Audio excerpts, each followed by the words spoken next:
Good morning, everybody. How we doing? Welcome back to the video. We're in Dubai. I did not get to film too much while at home. Not for any other reason than just not really feeling too good in myself. That's the honest truth, guys. I've been pretty fucking depressed. That's pretty honest of me there. Not something I like to admit, really, or like something I want to like go into right now. Maybe we'll do a podcast about it, but I've just been struggling mentally, but feeling a little bit better now. Managed to put some things in place, managed to talk to the right people, managed to, I don't know, hit rock bottom. There's only one way up from there. But we're in Dubai. I don't know if you can see back there. No, you can't see there, but we're in Dubai. I live here now, which is kind of crazy. I'm going to take you on a little bit of a day. We're training with George Osborne today, which is going to be fun. And I'm also going to take you through my blood work, because there was some things on there that we got to address and some things on there that I want to talk you through. So guys, I just had breakfast. Had some cereal and some protein. And this is a beetroot and orange, because bam. And by that I mean beetroot gives you a pump. I'm gonna go do this. We're then gonna go drop off our hire car. We're then gonna get a taxi to Binos, which is the gym, and then we're gonna come back home.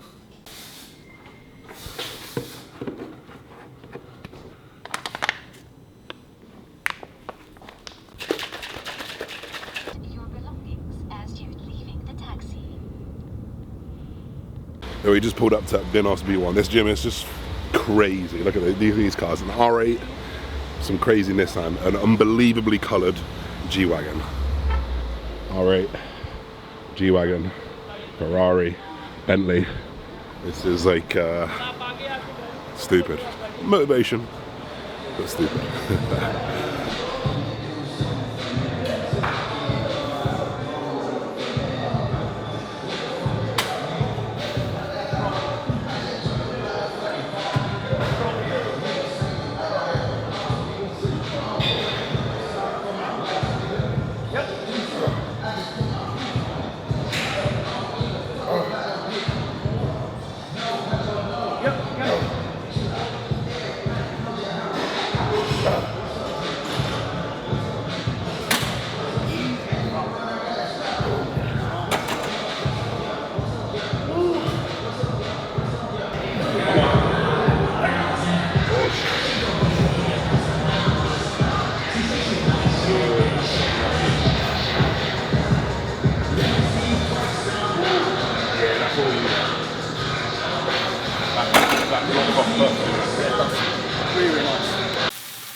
One of the things I really do like in Dubai is they do like these pre-cooked chicken, not pre-cooked,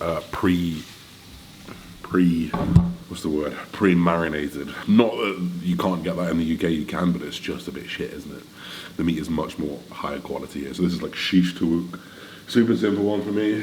Just gonna do 200 grams or so of the shish tawuk. It comes with like peppers and everything on it. And I'm just gonna do one of these packets of rice. Super simple. Trying to increase my meals so that I do like 4 or 5, probably 5 meals if I can. I think I've been trying to have like 2 big meals, 2 big of a meals, not 2 meals, but 2 big of a meal, like 4 times. And you've got to have 4,500 calories. You're having like 1,100 calorie meals, and it's just like, oh, it's a lot. And where I'm coming from the UK, and I'm not smoking that good anymore, that Zaza. My appetite's in the fucking bin. So I'm doing everything to try and get the appetite back while I work through the withdrawals. Yes, I have withdrawals. Is what it is. Alright, you might have seen that drip earlier. It was in my nose, a face change. I'm absolutely fucked right now. I woke up with the flu yesterday, or I went to bed with the flu. Not yesterday, the day before. Woke up yesterday, just the worst day. Today feels a little bit worse, but that drip definitely helped a little bit. It was like a vitamin C, glutathione, electrolyte drip, so I definitely felt a little bit better for a while. I think my body's cleared it out because I feel awful again.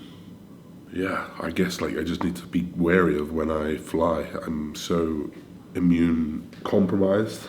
You know, when you use anabolic steroids as well, they are immunosuppressant. So I have just been so ill this year. Well, not so ill, but like when I get ill, I get ripped.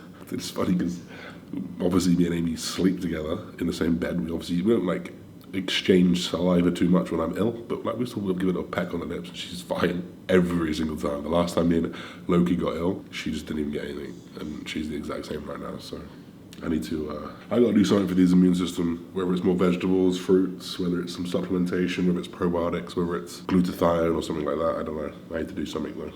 I'm going to leave this here for now, and we will touch on Bloodwork, but I don't want to talk to you guys like this, so I'll probably wait until I feel a bit less nasal. So, see you tomorrow.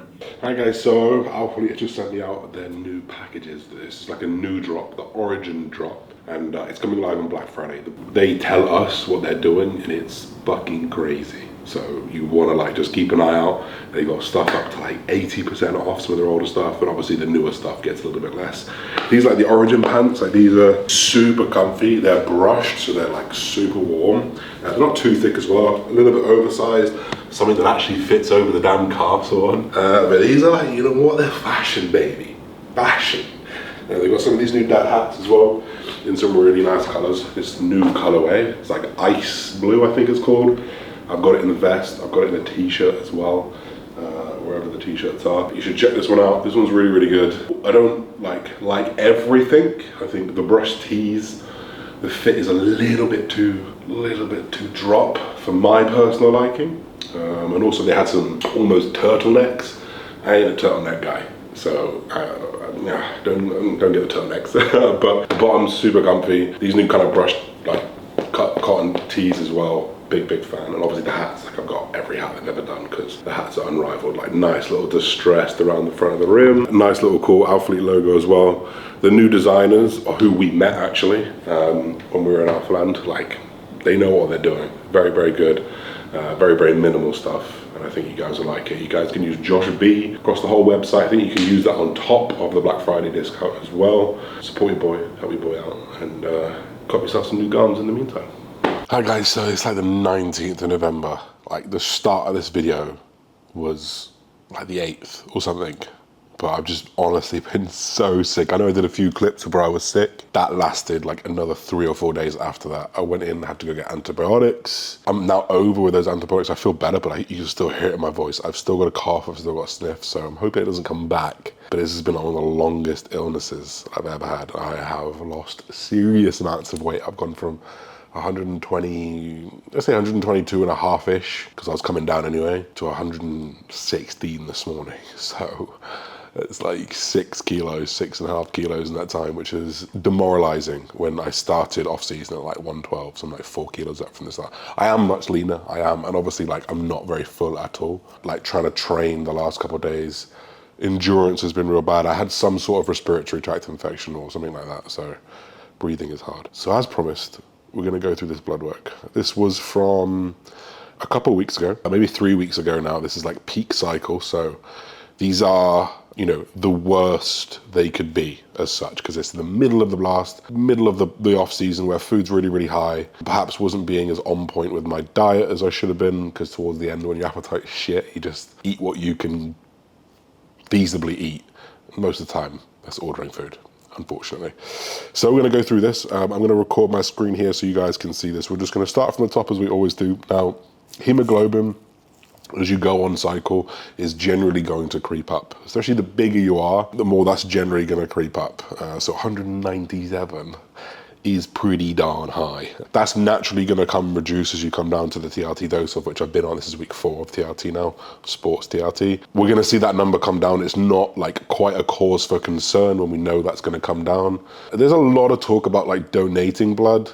I'm of the opinion that when you donate blood, yes, you will reduce that red blood cell quite significantly overnight, but your body kind of just produces more to get back to where you were. So I've been moved away from bloodletting so much in the recent years and more just like taking more time off cycle and taking some supplements that can help reduce your red blood count. So red blood count, nothing for me to worry about here. White blood count, fine. Clotting status, fine. Kidney health here. Now, this is one that I always have been concerned about. But actually the measuring status that specifically Medichecks use here, they don't extrapolate it across your gender, your height, your weight, your muscle mass, or even your race. actually comes into consideration. Actually, black folk, African Americans, anyone from like African descent, actually this test is null and void half the time. So while my EGFR, which is my estimated globular filtration rate, is like just above the normal, when I extrapolate that, which you can do on the Kidney Foundation website, across all of those metrics, we're all good. Creatinine only slightly above the high marks. We've also got to consider this as peak cycle. This is peak training very hard, a lot of high protein diet as well. So I'm not actually so worried about those markers, which was really, really nice to see, because kidney is always something that you want to be mindful of. Kidneys don't repair, kidneys don't recover, unlike liver health. So again, bilirubin, absolutely fine. ALP, fine, right in that mid-range.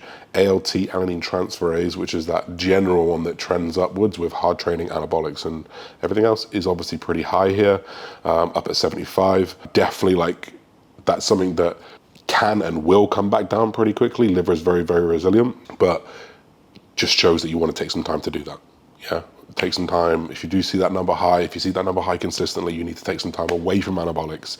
I wouldn't say away from hard training, because it's going to happen anyway, but like just away from the anabolics, the things that are asking a lot of your liver. But again, we know that's resilient, so unless that number's double of what it is, I'm probably not too concerned again. Then we've got protein, so SHBG is naturally going to be out of whack using anabolics, but albumin, globulin, total protein is absolutely fine again. Diabetes status, now this is fine, it's in the green, but as we learn over the years, like green doesn't always mean good, especially when it's in relation to everything else. So, you know, this is nearly pre-diabetic. You know, and that's really important to know. It's also important to know that HbA1c is hemoglobin A1c. So when you've got very high hemoglobin, you know, actually it can pull up your blood sugar a little bit, especially your HbA1c, because you just got more red blood. So if you've got more red blood, there's going to be more. But actually the ratio of like what's in each cell might well be okay.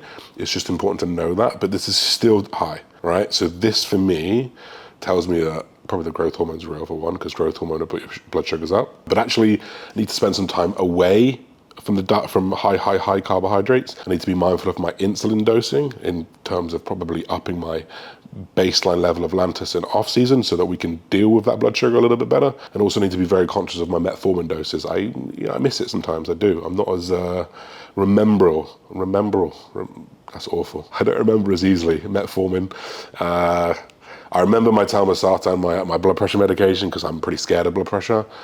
That's not the right mindset to have, like to be less scared of blood glucose so I don't treat it as much. Well, clearly there's something I need to be very careful of here, right? Though I've been up here before and I've managed to bring this down pretty easily. So metformin will be has been religious from this. Now, cholesterol, this is the one that it's not good. It's really not good. Now the ratio of this has been obliterated because my HDL is pretty low, but my total cholesterol is like just over 5. So it's not like so far for like a crazy cause for concern, but it should be half. It needs to be half. Yeah, I'm not going to sit here and say that having really high cholesterol is a good thing. It's really not. You know, so in order for me to get this down, it's probably going to take more than dietary intervention and some cardio and some less food. It probably is. So as a recommendation of my coach, John Jewett, and doing a little bit of research myself, I've actually begun prescribed myself, you know, and actually if I went to the doctors, they'd probably prescribe this for me, a low dose statin, simvastatin to be exact. 5 milligrams. Normally the dose is like 20. Starting with 5, we're going to see how that slashes my LDL, and then we're going to go from there, because LDL is the main one here. It's up above 4. It should be below 3. You know, really I want it at 2, if not less. And then when we compare that to the ratio of HDL, my HDL is 0.5, right? Had to use Aromacin this year. And have used that alongside. I also had that gyno issue, so I was running tamoxifen alongside that. Those are notorious lipid smashers, which is why we try and design our cycles to not need them, to not need tamoxifen, to not need Arimidex, because they are detrimental to your cholesterol. Detrimental cholesterol increases your risk of fatty liver disease, you know, heart attack, stroke, all that type of thing. So while these aren't like the worst I've ever seen, the ratio is pretty brutal, and you can see the ratio here at 9.94. Yeah, that's not good. That's really, really not good. Bearing in mind the OK, the green is 4. Over double that ratio. So that means I need to protect my HDL much, much, much better. It tells me that I need to bring my LDL down, which is what a statin's going to help me with. So triglycerides as well, like these are creeping up above 1. Really, you want those below 1. Triglycerides are nasty for you. But this was definitely a, I don't want to say an eye-opener because my eyes were already open, but this was a bit of a check to say, it's time you stop saying that this is okay and this amount of cholesterol is okay, because I've been around this cholesterol for a while, and actually that is what is the issue. Sustained high blood pressure, sustained liver issues, sustained kidney problems, sustained cholesterol problems. It's not a recipe for a good time. So the statin has been in place for 2 weeks now.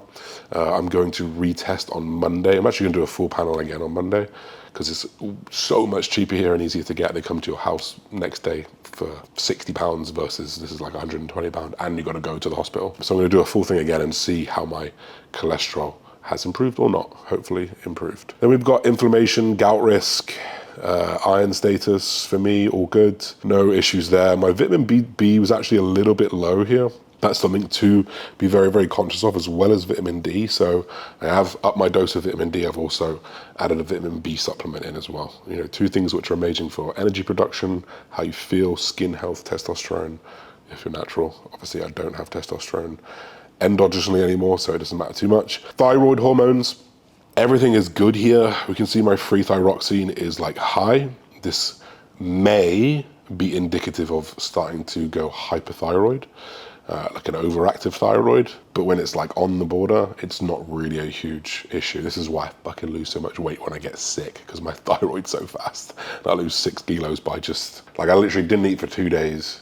I maybe had 2,000 calories one day and then 3,000 calories. And then since then I've been at like 4 or 3.5, 4. And then my body weight is just can't get it back, which is very frustrating. And then finally, guys, hormones.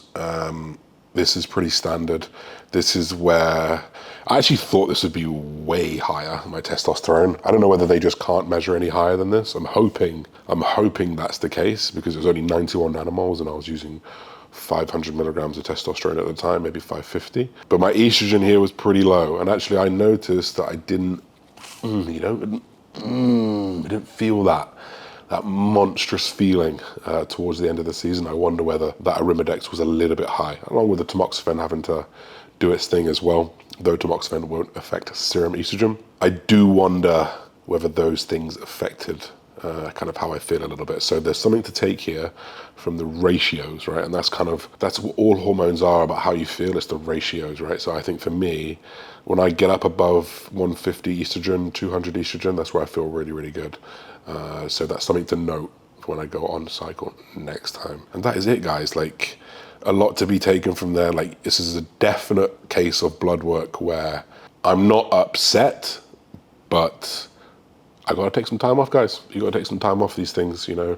I think we do, and the more I learn, the more I talk to, the more people I talk to, the more I see people push it, you know. And I think these underlying health issues, especially in recent years when we have these, you know, pretty high dose recommendations of DHTs and tren and these different nandrolones that are affecting brain health a little bit. Like, we don't have a load of research on those things. So I'm more conscious than ever to try and keep this relatively okay with my risk to reward ratio in place, right? Because mine is different than yours. And I bet a doctor watches this, or probably some of you YouTube warriors, and you're gonna think, what the fuck are you doing? You're killing yourself. Yeah, you know, I understand the risk. I understand what I'm doing to myself. Easy to ignore and easy to not like take the burden of this on because you don't necessarily feel all these things. But will I have my comeuppance one day? Fingers crossed I don't, and fingers crossed I can get out there before I can. But I understand what I am doing, and I'm trying to take the necessary risk mitigation to make that happen. So that's it, guys. We're gonna leave that video there. This is kind of a little bit of an introduction into the next steps. Like, we're in Dubai. We're here to make some good content. We're here to kind of take the most and make the most of this opportunity. You know, this doesn't come around to everyone. So we're here and we're ready. I look forward to taking you on the next step of the journey. 4 weeks into TRT, maybe 4 weeks or so left. And it's time to get huge again. So Guys, don't forget to like, comment, subscribe. We'll see you in the next video. Peace and love, everybody. Bye-bye.